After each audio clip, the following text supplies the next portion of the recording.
সকালের ওয়েদারটা দেখো বন্ধুরা, পুরো মেঘলা করে রয়েছে।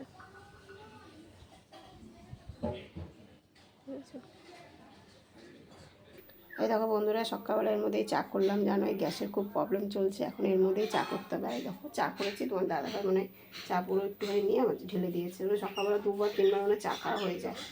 আমি কদিন ধরে বুক করছি, নিচ্ছে না। 21 দিনের মাথায় বলে 21 দিন না হলে বুকিং হবে না। তারপর আমার রান্নাঘরটা একদমই ছোট, যে আমি কাঠের উনুনে রান্না করবো সেই পরিস্থিতিও নেই। যাদের কাঠের জায়গা আছে, কাঠের উনুনে রান্না করতে খুব সুবিধা।